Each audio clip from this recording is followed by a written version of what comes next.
সবাইকে জয় যিশু।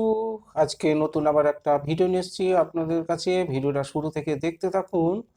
আজকের কন্টেন্টটা হচ্ছে যে কেউ মানে প্রভু যিশু, যে কোনো মানুষ প্রভু যিশুকে বিশ্বাস করে সে পরিত্রাণ পায় এবং অনন্ত জীবন লাভ করে।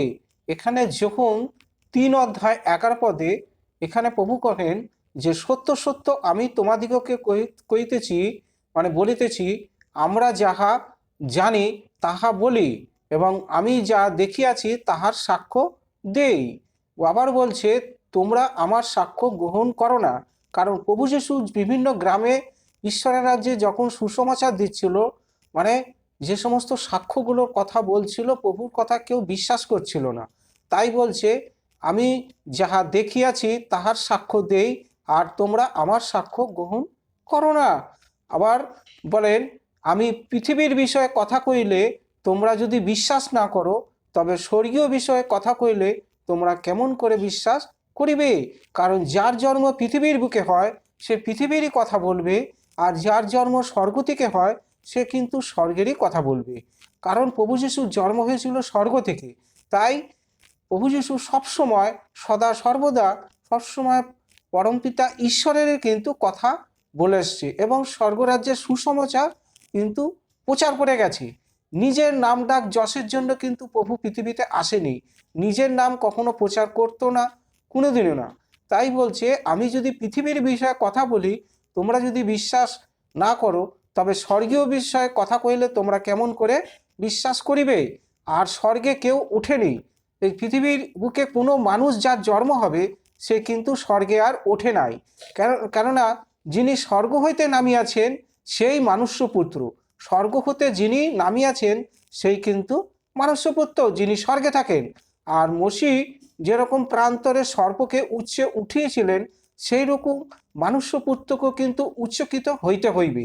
আবারও কহেন যে কেউ তাহাতে বিশ্বাস করে সে পরিত্রাণ পায় ও অনন্ত জীবন লাভ করে।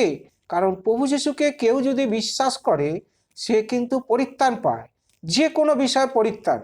সাংসারিক জীবন হোক, রোগ ব্যাধি, দুঃখ কষ্ট, অভাব অনটনা, যে কোনো মানুষের সমস্যার শেষ নেই। যে কোনো মানুষ প্রভুর কাছে এসে প্রভুর কাছে যদি কাকুতি মিনতি করে, একচিত্ত এক মনে এক ধ্যানে যদি প্রভুর কাছে প্রার্থনা করে, প্রভু কিন্তু স্বর্গ থেকে আমাদের প্রার্থনা শ্রবণ করে।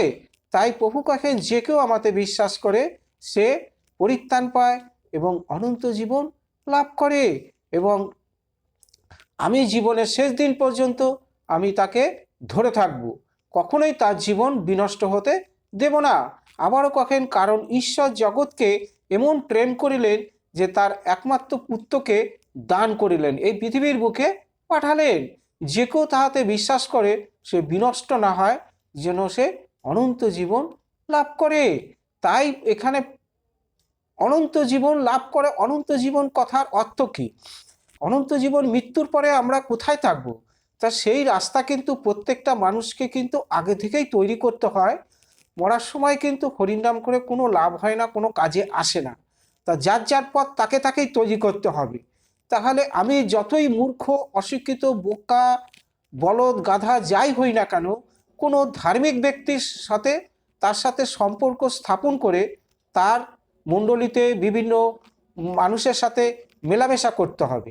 তাহলে পরে সে যেখানেই যাবে তার সাথে সাথে আমিও গেলাম, আমি অনেক কিছু শিখতে পারবো, জানতে পারবো, বুঝতে পারবো। যেমন ভগবান হোক, ঈশ্বর হোক, গড হোক, আল্লাহ, খোদা যেই বলি না কেন, বিভিন্ন ধার্মিক ব্যক্তি আছে, তাদের সাথে সম্পর্ক স্থাপন করে তাদের সাথে মেলামেশা করতে হয়। তাহলে অনেক কিছু শিখতে পারবো, জানতে পারবো এবং স্বর্গরাজ্যের ঈশ্বরের মহিমা, পরিত্রাণ এবং ঐশ্বরিক ক্ষমতার সম্বন্ধে অনেক কিছু কিন্তু জানা যায়। তাই বলছে যে কেউ তাহাতে বিশ্বাস করে সে বিনষ্ট না হয়, তার জীবনটা কিন্তু কখনো কোনোদিন বিনষ্ট হতে দেবে না। আমাদের জীবনটা এইরকমই। কারণ অধর্মের পথে অধর্মের পথে যারা চলে তারা জীবনটা কিন্তু বরবাদ হয়ে যায়, তাদের জীবন কিন্তু বিনষ্ট হয়ে যায়। তাই প্রভু কহেন তোমরা মন ফিরাও, মন ফিরিয়ে বাঁচো। কিসের প্রতি? ধর্মের প্রতি। ধর্মপথ বেঁচে থাকার পথ, অধর্মের পথ মৃত্যুর পথ। তাই তোমরা কখনো কোনো দিন আমাকে সন্দেহ করো না, শুধু বিশ্বাস করো তাহলেই তোমরা পরিত্রাণ পাবে ও অনন্ত জীবন লাভ করবে। আমার যেরকম পুনরুত্থান হয়েছিল, আমিও কিন্তু তোমাদের শেষ দিনে উঠাইব। কোথায়? স্বর্গধামে। আজীবনকাল সেখানেই বসবাস করব, সেইটাই হবে আমাদের অনন্ত জীবন। হালেলুয়া। তাহলে আজকের ভিডিওটা এই পর্যন্ত। ভিডিওটা ভালো লাগলে একটা সাবস্ক্রাইব দেবেন, যাতে পরের ভিডিওগুলো সবার আগে আপনাদের কাছে পৌঁছায়। সবাইকে জয় যিশু। প্রভুর কাছে প্রার্থনা করি আপনারা ভালো থাকুন, সুস্থ থাকুন, আর সাবধানে চলাফেরা করবেন। এইটাই প্রভুর কাছে মিনতি প্রার্থনা। আমেন।